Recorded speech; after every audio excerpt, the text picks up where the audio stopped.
welcome back to Sheridan Soundcheck sessions. It's been a while since you've heard my voice, and I sound very congested. I normally do not sound like this at all. The allergies are terrible. But now that I'm on winter break from school, I finally have some time to get back into doing the podcast thing.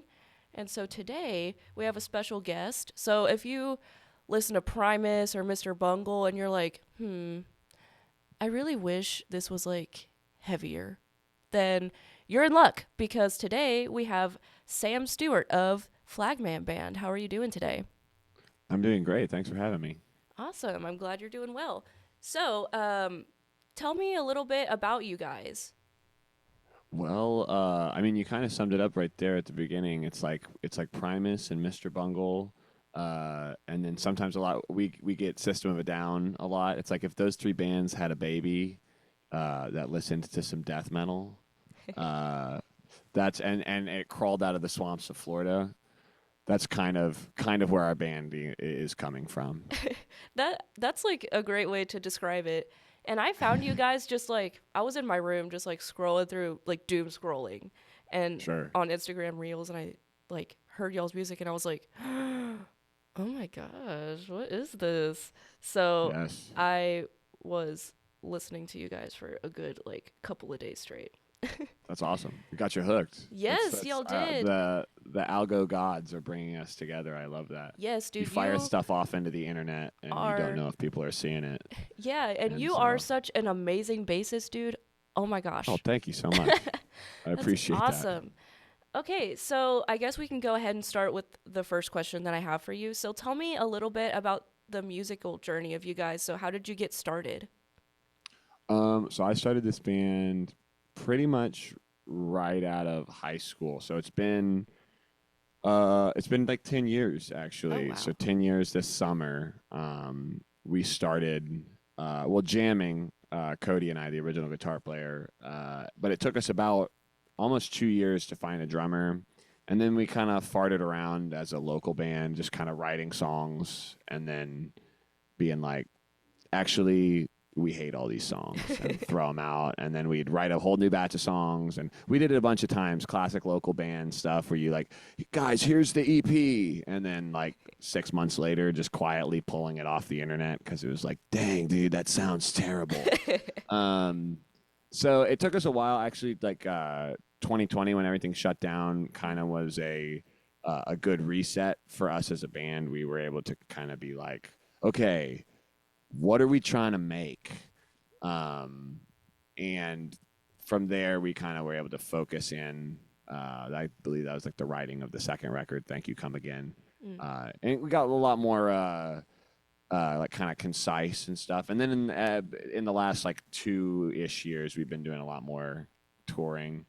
Um, so it's been a long journey. It feels like the band has like sort of restarted in a couple different periods. You know what I mean? Like Yeah. we had the local band farting around period where we kept throwing out songs, Mhm. and then the like, all right, we got to figure out what we're doing period. And now Yeah. we're trying to hit the road as much as we can.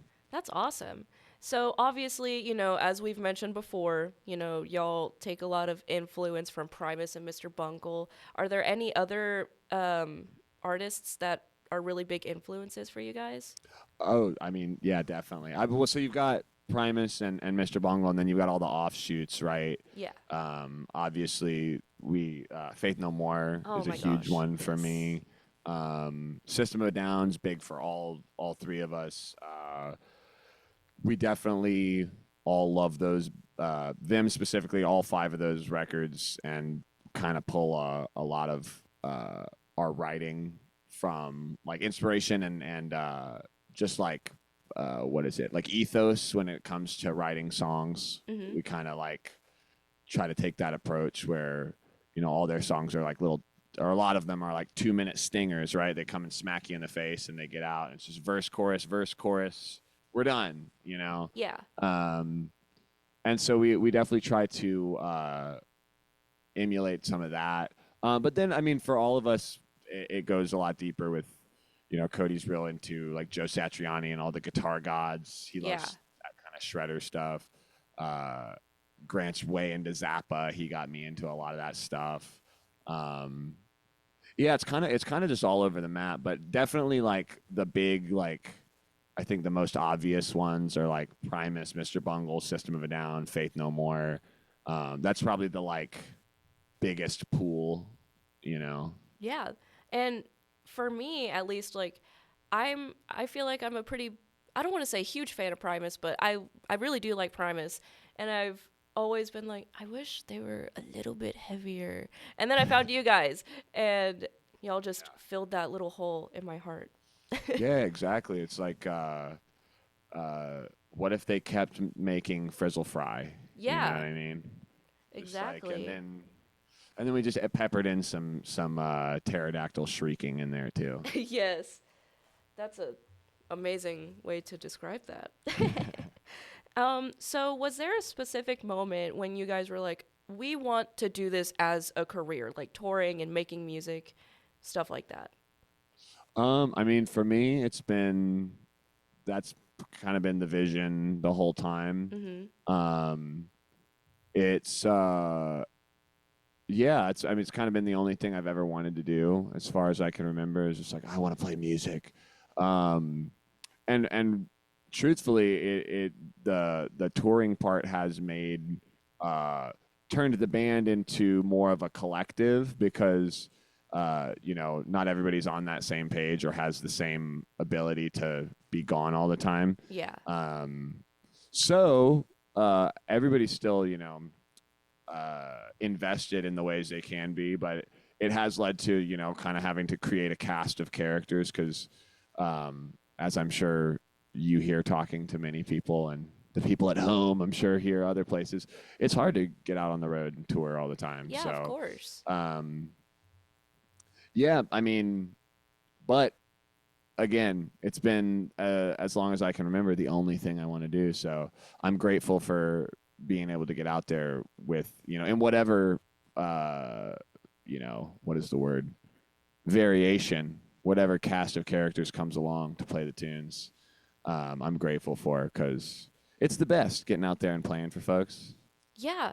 I mean, I'm a music student, so I kind of know what you mean. At my school, we get to play uh, this big venue in Waco, our only big venue. It's called the Backyard, and I remember like my first semester when I played out there, I was like, "Oh my god, I'm gonna be famous!"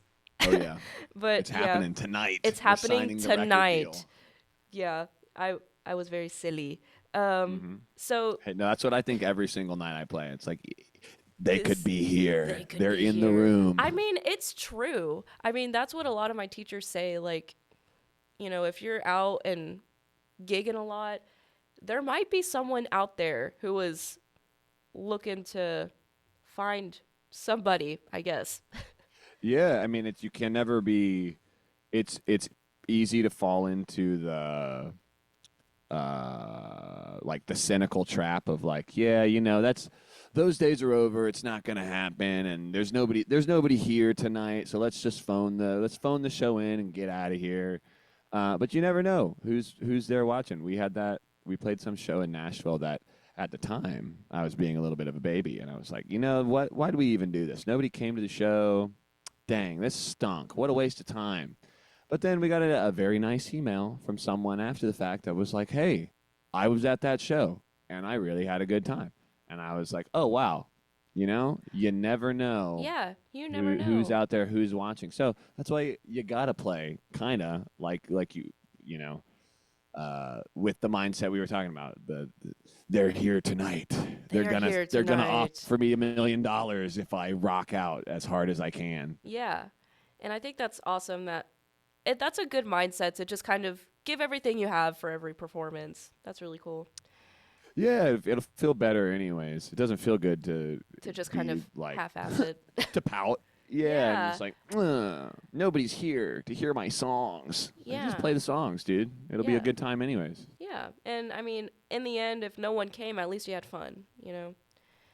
You got to play music with your friends. Yes. Well, and then the best thing, like especially like practically in those situations, even if nobody's there, if you play a kick-ass set and the bartender or the sound guy or the person running door or whomever, like the staff comes over and has had a good night and been like, hey, that was really cool, you're Mm-hmm. in there. You know what I mean? So now it doesn't Yeah. matter that nobody came.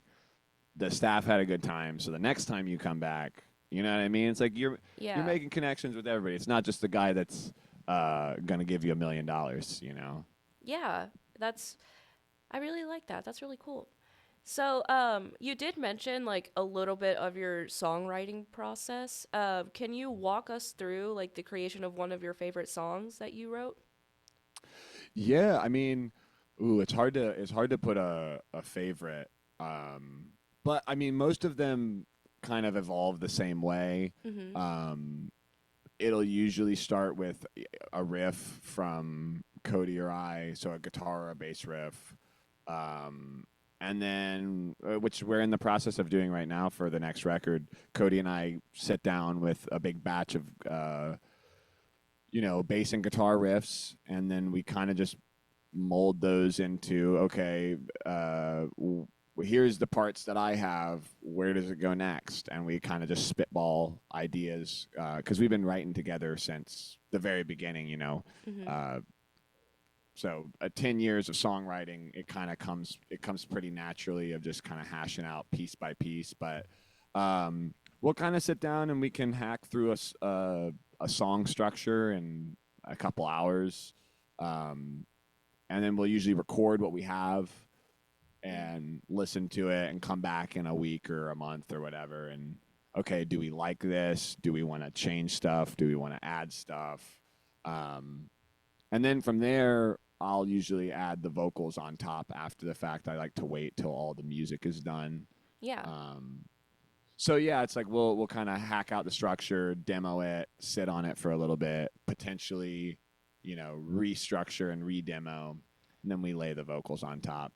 And then it's like once you get the kind of everything, all the pieces there, you can kind of decide do we like this or not? Because and like that's like I said with the old stuff that happened a lot where we would write a Mm-hmm. bunch of stuff and you kind of get to the end of it and go, you know, I'm not really feeling this anymore. So, Yeah. I but mean, I feel like that happens a lot with artists. You know, they'll record an entire song and then they're like, I don't know, yeah, man. it happens. It's like it's something I have to. I typically run into being very precious about the ideas, and it's been a lesson to not be because it's like you're not married to the idea. Just nothing wrong with it. Write it if it doesn't fit for the project. You don't have to trash it, but if it doesn't work over here, you can just set it on the shelf. And there's been a million times that we have uh, like mined parts from old songs that never came out from like I know there's a nugget in here, so you record it and finish it and put it on the shelf because you might not put the whole song out, but you might one day down the road be stuck on a song and you're missing just that one part, and you go back and find that old riff. It's like, whoa, this was supposed to be for something totally different, but now I'm gonna yoink it out of there and put it over here. Because you're just building a body of work. Yeah, that's really cool to just borrow pieces from another song that you've already written. That's a really cool method. Yeah, just Um, start stealing from yourself. yeah, steal from yourself. So what's the story behind your latest album, Tastes Incredible? Um, well, it's been probably like 2 years in the making now, Mm-hmm. which is crazy. It always takes way longer than you think. Um, that one was just sort of an idea that at least the packaging and everything had kind of started from, where the initial album, or like, sorry, I don't have all my words this morning. No, that's okay. Um, from the initial process of packaging Thank You Come Again, Mm-hmm. our record before that, um, going through all the laying things out and like, you're getting all your product layouts basically for all the CDs and the vinyl and stuff. So that ended up having, I was going through the process of looking at other people's layouts, and then you end up looking at like print ads and everything like that because you're looking at dealing with printers and stuff like that. Yeah. So that got me looking at like a lot of old print stuff, and I really liked the aesthetics of like the old 50s and 60s and 70s ads.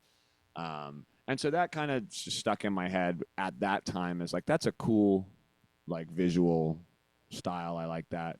And then as we got into the like writing and recording of the record, there was a lot of not like food based stuff, but like it just kind of got into this like imagery of we use a lot of like sloppy imagery, I guess, with like there's a lot of slime and goop and things like that. So this like combining those two things of like the product layouts with our kind of goopy aesthetic kind of got into the like looking at all those ads with like I can't believe it's not butter and stuff like that. And then combining that with kind of, as an independent artist, you're kind of always trying to market yourself. And so at times it can feel a little bit like you're, sacrificing your artistic side to like put this product out, right? It's like, just please buy this thing.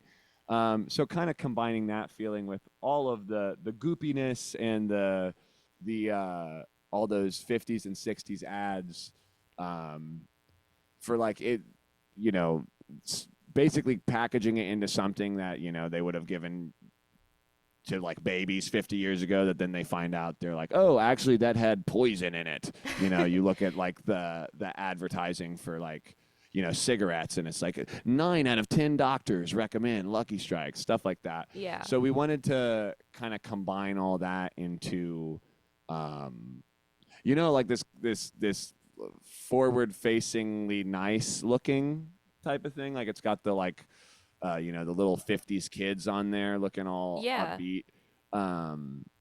But, with like, there's zero nutritional content. There's nothing in here that's good for you. Trying to combine those kind of ideas, like, synthesizing all those kind of feelings of angst about being an artiste in the digital age, trying to sell stuff. You gotta kind of put that artistic whatever it is aside to be like, well, I want people to hear this, so I'm gonna have to get on social media and make advertising, basically. A lot of people, artists, myself included, have found themselves going like, I don't really want to do that. I just want to make the thing. But so that was kind of a meandering answer to your question, but it was like all of those elements kind of stuck down into one thing. Yeah, and I've talked to a lot of artists like around like the Waco area, and a lot of them that, like what you just said, they just find themselves being like, I'm not really an artist anymore. I'm just like the social media manager and the booking manager. It feels like that's all I do. And if you put that, the story of how Taste Incredible, like the art stuff, like how you guys did that, I think that's really cool, and I think a lot of people can relate. It's a grind. It definitely is, sure. Especially like nowadays. I don't want to say, well, everybody's doing music. I mean, not everybody, but there's a lot of competition out there to stick out and become big. And there's a lot of artists around here that never would have thought that they would have blown up, but because of social media and especially TikTok, we had this one band, I think they were Dexter and the Moonrocks. I don't know if they were from here, but they played the Backyard, and then they just absolutely blew up on TikTok, and now they're going on national tours. It's really cool. Yeah. Well, and that's kind of the double-edged sword of the whole thing, right? Is like it does stink to feel like you have to like, I got to get up and I have to make content, But at the same time, there's a connectivity and like if you can set yourself apart, you can reach people, and you don't have to have like a middleman. You know what I mean? You don't have to pay. Well, I guess you have a middleman. It's social media, but you Yeah. know what I mean? Like you don't have to have like a team to reach fans. You can just make a video, and it can find people. It really is like the why in DIY should be Yeah. underlined, because it's like you can do it yourself, but that means you have to do it yourself. Yeah. You have to put in the work, especially to kind of blow up overnight, you know? I mean, and that doesn't even happen overnight. It takes like 10, 10 years to become an overnight sensation, which Oh is, yeah, that's what I mean. We've been almost 10 years into it, and we didn't start getting really any like traction until the last two-ish years, two yeah. and a half years maybe. Yeah, for some reason, it's like I've seen a lot of artists be like, yeah, I mean, I've been working at this for like 10 years and now I'm, you know, doing the doing the things that I've always dreamt of. So I think 10 years is like the secret amount of time that you have to put in the work.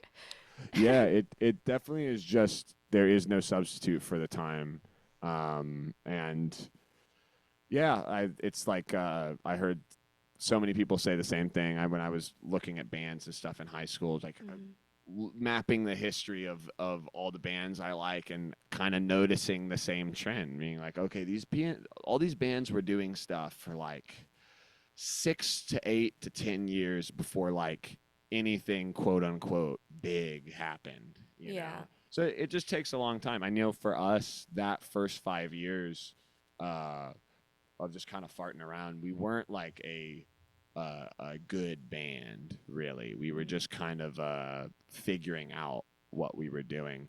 Um, and there are definitely times I've been, looked back and been frustrated that like, oh man, if we had just learned X lesson quicker, who knows how much more progress we could have made, blah, blah, blah, blah, blah.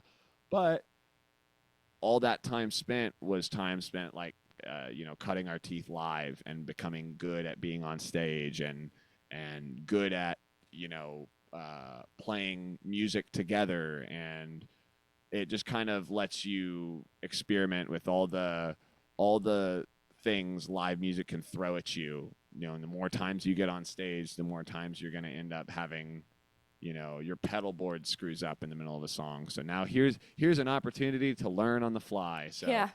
um, it's all it's a long time to spend, but it's all necessary, I think. At least it has been for us. I can look back now and see all the value and all the times that felt like we're just kind of spinning our tires. Yeah. I mean, definitely putting in the time is really important. Putting in that work is super, super important. You know, there's a lot of new artists now that are just like, oh, I've been doing this for like 2 years and nothing's happening. And I'm like, dude, calm down. You'll get there eventually. Yeah, Um, stick so, it out. It's a marathon, not a sprint. oh yeah, of course. You gotta, it takes time. For Yeah, anybody listening, give yourself some time. give yourself some time. That is the ultimate thing. And that's just with literally anything. Time Yep, is the magic little thing that you need. exactly. So, you know, you guys have been touring for a while. Do you have a favorite venue or city to perform in? Um, I would say in Florida, we always do awesome in Gainesville. They're always super nice to us there. Um, we now my mind goes blank and I forget everywhere we've ever played. We played a really cool place in New York called the Sultan Room. Ooh, That place was really awesome. Um, this place in Chattanooga called the Boneyard ooh, is that really sounds really cool. cool. They have like they have a bunch of like old like news cameras Oh, set up, that's really and cool. they film everything. And they have a guy there, like they have a sound guy, and then they have a video mixing guy. So all the cameras are active, and they're like mixing it down to a VHS. So at the end of the show, Ooh. you have like a live edited VHS of your performance that they send, like they digitize it and then send you a copy. So we have like this really wild looking performance from there. And also their stage is on hydraulics, which is very cool. I didn't know you could Whoa, do that. They can raise and lower their stage. that's Um, awesome. yeah, that place is pretty cool. That's super, super cool. Um, so, kind of speaking of favorite venues or cities to play in, what has been your most memorable performance? Oh, I don't know. We never. I'm like, well, actually, in this last tour in Atlanta, we played this like this venue that's no longer there, but it was like a lot of hardcore bands, a lot of hardcore kids, Mm-hmm. and so somebody like the second song in got like donkey kicked into the microphone into my Oh. mouth, and then the mic stand was all messed up and like wouldn't stand up straight. So the kid that got kicked into me was like, I'm so sorry," and then held the microphone for like 2 songs while they were trying to fix the mic stand, and shielded me from the pit because the stage was like, it was one of those places where the stage is like 2 inches off the ground. Oh. So we were basically just like right there on the floor, Mm-hmm. with everybody. But it was fun. There was like, it had a split second where you get like smacked in the tip of the nose where your eyes water and just rage goes from the tip of your head to the tips of your toes. Mm-hmm. Um, but then after that 1 second, my eyes stopped watering and I was like, oh, you know what? These kids are just having a good time. Well, that's cool. Yeah. I do a lot of. I organize a lot of the. I don't want to say a lot of the, but I would like to. I've organized 2 hardcore shows here in Waco, and this last show that I did, it was like a Christmas themed one, and there's like a patio in the back of this venue, and they had like this glass table, and I was working the door, and someone came up to me and was like, "Sheridan, someone broke the table," and I was like, this isn't my place. I'm gonna have to pay for this table. And then someone broke like this, I think it was like a fake marble looking statue thing in front of the bathroom. They broke that too. And it was the same person. And I was like, brother, come on now. You need Let's be a little respect. more accurate with those spin kicks. Yeah, please, because I will have to pay for them. Thank And they're you. not going to let us have shows here anymore. Yeah. Well, unfortunately, that place is actually closing down. So maybe I don't want to say maybe it's for the best, but at least for breaking stuff, at least more stuff will not be broken. At least That's there's that. true. Yeah. So this live show thing kind of leads into my next question. How do you guys usually prepare for a performance? Um, I mean, like the day of, we are a lot of water, stretching. Um, that's basically, I do my vocal warm ups before, and you know, try to get my bass in my hands maybe 15, 20 minutes before we go on, so I Mm-hmm. can just kind of start playing. Um, but prior to that, obviously we've been a pretty big in the last like 8 or so years. A very pretty strict rehearsal band. We try to, up until recently, we practicing like once or twice a week, Mm-hmm. for 2 to 3 hours every time we could get together, and then everybody practices at home. Um, and then yeah, just kind of, we've always tried to, when you play the show, and then before we leave, let's all you know get together and be like, hey, what went good, what went bad, right? Yeah. And then next time we're in practice, kind of being aware of that show flow, because then once you're up there, it's like, nice, we've done this a bajillion times. So Mm-hmm. like, because you go all these different places, the monitor situation is different everywhere you go. Yeah. Sometimes you don't have someone running sound, sometimes you do. So you kind of just have to be prepared to, we always say, like, play the set by yourself, because there are times that you're only going to be able to hear the drums, or only going to be able to hear the guitar, or only going to be able to hear the bass. You probably won't only be able to hear the vocals ever, Yeah. but it's a good thing to practice for, right? Like, Yeah.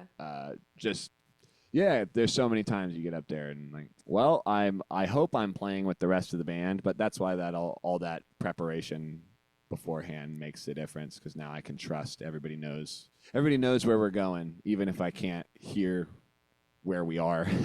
Yeah. Like at the school that I go to, whenever we play live, we have like an audio uh program at our school too. So usually whoever's running sound is a student, and most of the time when we're all on stage doing sound check, it's like I can never hear anything besides the drums ever. Like Yep. it's so I've just taught myself to always know, like, memorize the song, at least like the structure, so I know where I am. And sometimes I'll be able to hear some vocals peek through uh in the monitor that's like 10 feet away from me. Right. So yeah, I think that's a really good thing, to be prepared to play the show by yourself. That's a really good way to Yeah, put it. it keeps you honest because there's those times when you're like playing alone that you're like, oh, I didn't realize I was kind of queuing off the other person because Yeah. you're like, well, I'm listening for you. I'm counting on the other person to know the song, so I'm listening for you to do this. So then I know we're going here. Um, yeah. Yeah. So what do you guys do when you're not making music? Like, do you guys have any hobbies or interests? Well, I imagine you do, outside of, doing all your Flagman stuff. Yeah, I mean, we're all like I said, everybody's kind of the like with the touring stuff. Everybody kind of does other things while they're back home. I'm really into like horror movies and stuff like that, just movies in general. Mm-hmm. Um, obviously, it's kind of dumb to say listening to music. I love listening to music. Yes. Um, Grant's and Cody both play. Well, actually, well, we all do. I just finished playing the Silent Hill 2 remaster, which was fun. Ooh. We all are kind of into different kinds of games, but um, yeah. So I mean, we're all kind of dorks. Movies and video games mostly is what we do. Hey, I mean, I love me some horror movies. I went and Oh yeah, watched Nosferatu the other day, and it was so good. If you haven't nice. watched I it, still got to go see it. I want to go see it this weekend. it's really good. Um, my only complaint is that I saw the silent film before watching the new one that just came out, and they Mm. changed all the names of the characters, and I was like, Ah. that's kind of weird. But I felt kind of funny being like, they changed the names to all the characters, and everyone's like, what are you talking about? And I'm like, oh, well, you didn't watch the silent film before Like, you. well, I'm a bit of a cinephile. I watched the 22 one. Yeah, that. And then I caught myself doing that, and I was like, please stop, you're being cringy. um so since you guys have kind of, I guess, blown up a little bit, have there been any challenges, that come with touring and stuff? I'd imagine there was a lot of stuff that you guys had to figure out with kind of changing out the people who do tour with you guys, right? Yeah, I mean that was the biggest challenge and that's basically been the one that we've been dealing with mostly, or I've been dealing with mostly. I'm kind of the center of the, I don't know what you'd say, the circus, I guess. Yeah. So like I said, we've kind of built a little bit of a collective of people that are, kind of mix and matching as they go. That's been the biggest challenge, but also it's just going places you've never been before. So there's a certain level of kind of begging new places or new venues of, okay, we've got these 3 shows lined up, but we're going to be out for a week. but all these other, all the preferred venues in the cities we have left are taken. So then that's when you start like, hey, dude, can I play your garage? So that can be, challenging. Yeah. But that's just another part of like what we were talking about earlier of just the putting your time in because, again, you never know when you're playing, someone's garage in whatever little tiny town. Uh, you don't know who's going to be there. There have been so many times that we've done something that on paper you're like, man, I don't know if this was worth coming out here. You kind of get in your head, do the like, what am I doing with my life? I'm sitting in some guy's garage. But then you get some like kids from the college or whatever come to the show and are like, dude, we've been waiting for this for however many years, and that makes it all worth it. So. And that's something I'm grateful for. Is everywhere we've gone, there's always been somebody that's like, "I'm here to see Flagman." So if you've ever been one of those people, thank you. And if you ever are one of those people, come let me know because it does. I'm sitting at the merch table in my head. So Well, yeah. Like Sam just said, be talk to him cuz come talk Flagman to is me. awesome. And y'all should totally come play Waco. We're actually thinking about coming. I'm gonna get on a call with our manager a little bit later to look at routing out through Texas. Ooh. So And Waco's in that perfect spot between Dallas and Austin. Just saying. it's right in the Q zone. Right there. Yeah. All right. So, what's something about your music that you wish more people knew about? Uh, about it specifically. I Well, I wish guess more it could be people knew like about it. you, the band, or just like something that you wish people knew about. It could be kind of anything about the band, really. I don't know. Really. Like I said, really, it's really just getting it out there.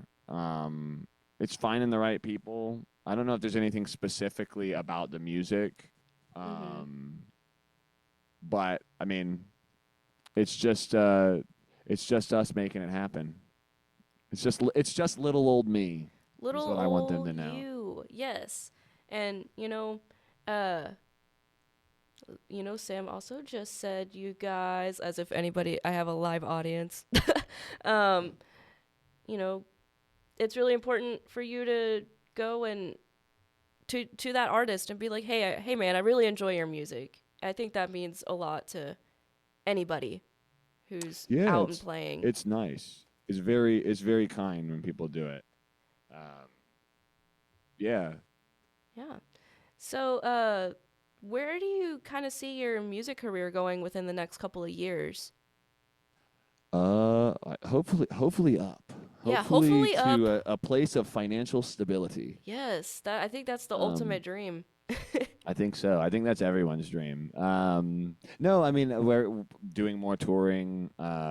Just trying to scale it up. Always trying to figure out, like I said about the live show thing, where we Mhm. kind of assess. Okay, what went good, what went bad, how do we do it better? Now it just feels like the same kind of stuff on a larger scale of okay, let's now instead of a show, let's look on the tour. You know what I mean? How did the tour do? What went well? What went bad? What can we do differently? Um, because there's just so many variables to everything you do that I Mhm. think keeping track of those things and going, okay, well, what's a me problem and what's the venue or the crowd or you know what I mean? Yeah. What's not in my control? Um, and yeah, just using that to try to level it up a little bit. Just make it 1% better every time, and then on that long timeline, right? It gets better and better because uh, it's been 10 years in to get a little bit of attraction going. So Mhm. I'm in it for the long haul. Yeah, and that's awesome. So, this kind of goes into the last question I have for you today. So if you could collaborate with any artist, like dead or alive, who would it be? Oh man, I know that's it's a tough. tough A- question. Any artist that are alive. Let's. I'm gonna say let's get Serge Tankian in the studio Yes. with us. That's Let's awesome. whether you want to produce something or just sing, just whatever, dude. Just come hang out in the studio. Yeah, and he has his own coffee shop now. I That's went right. I went to California. We stayed in Santa Monica, but we went up to LA and I was looking at coffee places and it was like, Sir Chuckian's. I know it's not called like his coffee shop, it's called something else. And I was like, this sounds familiar. So I looked it up on Instagram and he owns it. And I was like, Dude, guys. I've seen people like post where they're like getting coffee and he's just hanging out And there. he's just It's like there. he's just there. And I'm like, dude, you're a legend. And you're just Yeah. here. And you're here drinking coffee. Dude, oh my gosh. I would hang out at that coffee The shop man. all day just to see that Yeah. man. For real. Alrighty. So, do you have any other final thoughts? My final thought, listen to Flagman. Listen to And thank you Flagman. for having me on. Of course. And again, you can listen to Flagman just kind of anywhere. I'd assume I started listening to you guys on Spotify. And yeah, Wherever you get your music. wherever you get your music, you should go and listen to them. Alrighty. Well, that's gonna conclude this episode for today. Listen to more Flagman and me. That would be pretty cool. And Yes. keep the music playing.